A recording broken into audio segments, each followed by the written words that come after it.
Bonjour et bienvenue dans cette vidéo qui, comme vous avez pu le voir au titre, va traiter de pourquoi faut-il se faire vacciner contre la Covid-19.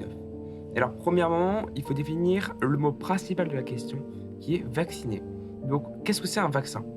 C'est une substance pathogène qui, inoculée à un individu, lui confère l'immunité contre une maladie, selon le Robert, et qui, selon le Larousse, est une substance d'origine microbienne qui, administrée à un individu ou à un animal, lui confère l'immunité à l'égard de l'infection déterminée par les micro-organismes, même dont elle provient, et parfois à l'égard d'autres infections.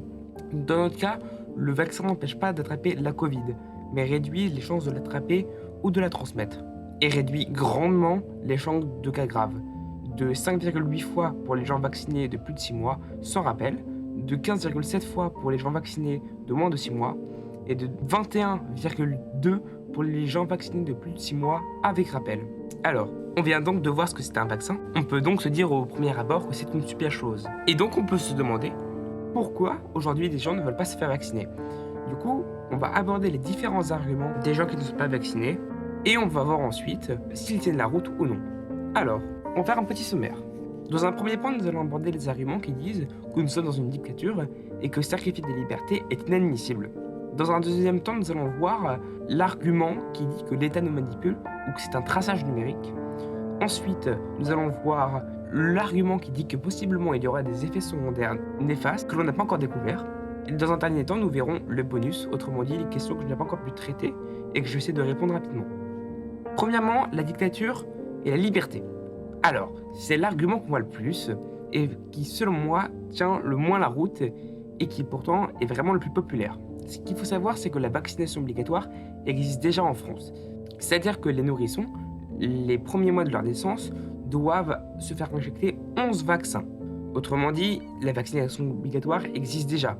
Pourtant, les slogans disant que la France était une dictature étaient bien moins nombreux que depuis l'instauration du pass sanitaire. Alors déjà, qu'est-ce que c'est une dictature? Une dictature, c'est une concentration de tous les pouvoirs entre les mains d'un individu, d'une assemblée, d'un parti, d'une classe, selon le Robert. Et selon le Larousse, c'est un régime politique dans lequel le pouvoir a été tenu par une personne ou par un groupe de personnes qui l'exercent sans contrôle de façon autoritaire, durée pendant laquelle s'exerce le pouvoir d'un dictateur.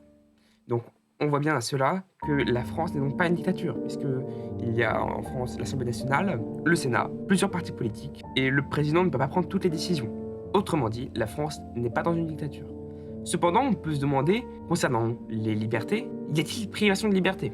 Et la réponse est que oui, c'est-à-dire que si vous n'êtes pas vacciné, il y aura privation de liberté d'un point de vue légal. C'est-à-dire que si vous ne vous faites pas vacciner ou si vous n'avez pas un pass sanitaire ou vaccinal, vos libertés d'un point de vue légal seront restreintes. Cependant, vous êtes toujours libre d'enfreindre la loi, mais là n'est pas la vraie question. Et du coup, pourquoi y a-t-il cette privation de liberté? Et est-ce que cela fait-il de la France une dictature? Déjà, ce qu'il faut savoir, c'est que dans chaque État, il y a une privation de liberté. Sinon, il s'agit d'un état de nature, d'anarchie. Le but de l'État est donc de donner sécurité à ses habitants. La vertu de l'État, c'est la sécurité, écrit Spinoza. Autrement dit, l'État fournit sécurité à ses citoyens. Cependant, si l'État prend toutes les libertés de ses citoyens, alors c'est ce que Hobbes appelle le Léviathan. Il faut donc sacrifier des libertés pour vivre dans la cité tout en laissant des libertés. Par exemple, nous n'avons pas le droit de tuer autrui, sauf pour légitime défense, mais nous avons le droit de critiquer le pouvoir. Autrement dit, nous cédons des libertés, mais nous en gardons en même temps. Dans notre contexte, c'est exactement la même chose. Il faut sacrifier le fait de ne pas se faire vacciner. Autrement dit, on sacrifie une liberté pour la sécurité des autres, sans sacrifier la totalité de nos libertés. C'est une définition d'un État non dictatorial. Donc non, la privation de certaines libertés est l'essence d'un État, et cela ne fait donc pas d'un État une dictature. Second point qui touche l'État nous manipule ou c'est un traçage numérique. Alors, cet argument n'est pas le plus populaire, cependant il est assez dur de prouver qu'il est faux. C'est comme si je dis que j'étais capable de l'éviter pendant un jour, mais que je n'ai pas preuve de ce que j'avance.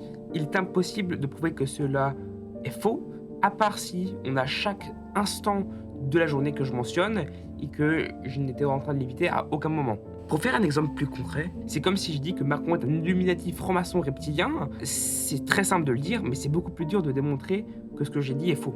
Donc, premier point, qui est la Covid-19 n'existe pas. Alors, cette information est démentie scientifiquement et expérimentalement observable. Pour cela, on peut simplement procéder par séquençage du génome pour déterminer ses composantes et ensuite, on l'a classé dans une famille de virus appelée SARS-CoV-2 et qui a pour nom de maladie coronavirus. La médecine est un sujet très complexe, donc n'hésitez pas à vous renseigner pour plus de précision. Ensuite, deuxième sous-point, qui est les dénouements sur les chiffres de la Covid. Pour que les chiffres de tout anti-Covid soient faux, il faudra donc que les chiffres de la base SIDEP, des établissements de santé participant à SIVIC ou au secours, ainsi que la base de vaccins Covid, ainsi que la direction de la recherche, d'études, de l'évaluation des statistiques ou Santé publique France soient faux. Cependant, comme ces chiffres sont en open source sur le site de Santé publique France, s'il y avait une manipulation de masse, cela aurait été remarqué. Autrement dit, non, les chiffres sont corrects en grande majorité, même s'il peut y avoir quelques coquilles ou quelques imprécisions. Dernier sous-point, l'État veut nous tracer numériquement. Alors, cette remarque revient souvent et vient souvent de gens ne connaissant pas grand-chose à l'informatique. Cependant, le code source de l'application a une page GitLab. Autrement dit, vous pouvez voir comment l'application est construite et vous pouvez regarder toute son architecture, que ce soit des interactions client-serveur ou l'interface graphique. Cependant, vous aurez besoin d'un nombre important de connaissances pour tout comprendre, en Java majoritairement, ainsi que du JS et du C. Pour la partie Android, du Kotlin, et pour la partie iOS, du Swift, ce qui paraît cohérent au vu de la tendance actuelle. Mais il y a aussi d'autres langages utilisés dans le développement de l'application.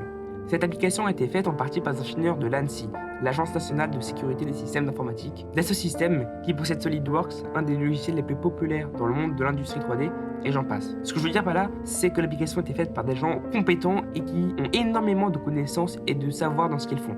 S'il y a des abus, quelqu'un de la société l'aurait remarqué. Et sinon, si ça ne vous satisfait pas, vous pouvez tout de même aller regarder le code source.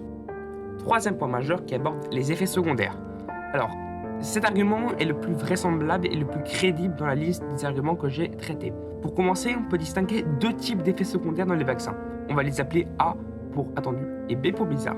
L'effet secondaire A, c'est des choses qui sont prévisibles du fait de l'action pharmacologique du médicament. Par exemple, un vaccin, ça mobilise le système immunitaire, donc la fièvre est un effet secondaire A pour les vaccins. Ou alors tout bêtement, pour un médicament qui augmente la kaliémie, ça peut causer une hyperkaliémie, et c'est un effet secondaire A aussi. Cependant, concernant les effets secondaires B, il n'y a pas forcément de lien avec la pharmacologie du médicament ou du vaccin. Autrement dit, ce qui inquiète la majorité des personnes, c'est les possibles effets secondaires B, ceux qui sont bizarres et inattendus. Et c'est tout à fait légitime d'avoir peur que le vaccin ait de graves effets secondaires. Cependant, si un médicament ne cause pas un certain effet secondaire chez les patients qui présentent un risque important de subir ce genre d'effet secondaire, alors on peut dire que le médicament ne cause pas cet effet secondaire de manière générale. Et ce qu'il faut savoir, c'est que dans les cas de vaccins à ARN, la demi-vie de l'ARN et de la protéine spike ne sont que de quelques jours. Donc au bout de quelques mois, il n'y a plus aucune trace de l'ARN ou de protéines spike. Il n'y a donc vraisemblablement pas d'effet secondaire à très long terme. Dernier point qui va aborder les bonus. Alors, je vais vous passer une vidéo de 5 secondes et ensuite je vais la commenter. J'ai fait plein de vaccins dans ma vie. Celui-là, j'en ai pas besoin, j'ai eu le Covid au mois d'avril. Je suis immunisé. Alors, cette vidéo dit que si la personne a déjà été contaminée, alors elle n'a pas besoin de se faire vacciner.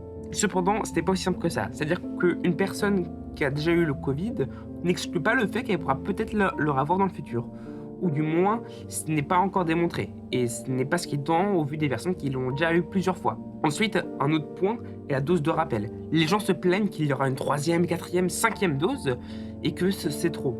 Pourtant, cet argument n'est pas vraiment tangible, car au final, les doses de rappel n'interviendront que tous les 6 mois. Autrement dit, le compte devrait être plutôt simple à tenir. Et donc, se faire vacciner peut prendre au maximum 6 heures, on va dire, même si en moyenne, ça va plutôt tourner autour des 2 heures, des 1 ou 2 heures. Et donc, ce n'est pas vraiment un problème, car prendre 1 à 2 heures tous les 6 mois, niveau temps, on constate que ce n'est pas là le vrai problème.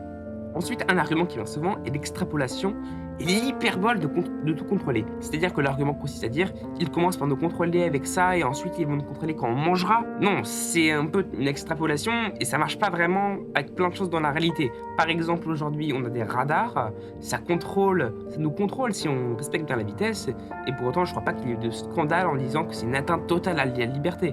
Là, c'est la même chose, on contrôle simplement que les gens respectent bien la loi. Et comme on l'a vu auparavant, sacrifier ses libertés pour la sécurité, c'est la base d'un État. Par contre, ce qui est fort probable, c'est que si la personne qui dit ça a des réseaux sociaux et qu'elle est très connectée dessus, alors c'est pas l'État qui va voir ces données-là, mais Meta, Microsoft, Google ou une autre compagnie. Car aujourd'hui, maintenant, ces compagnies ont énormément de données sur nous, données dont on ignore la quantité exacte. Et dernier sous-point que je vais aborder, c'est les professeurs. C'est pas parce qu'un professeur parle d'un sujet dont il est censé être le spécialiste qu'il dit forcément la vérité. C'est peut-être un premier indicateur pour se faire un avis, mais ensuite, si deux professeurs disent deux choses contraires, alors il faut mieux vérifier qui a raison en regardant les preuves, la méthodologie, les arguments. Et même s'il n'y a qu'un seul professeur qui dit une chose, il est toujours mieux de regarder les preuves, la méthodologie et les arguments qu'il avance. Sinon, on peut très facilement se faire manipuler. Je vous remercie d'avoir écouté cette vidéo, qui était un petit peu longue. J'espère qu'elle vous aura plu. N'hésitez pas à dire ce que vous en avez pensé dans les commentaires. Et je vous retrouve dans la prochaine vidéo. Portez-vous bien.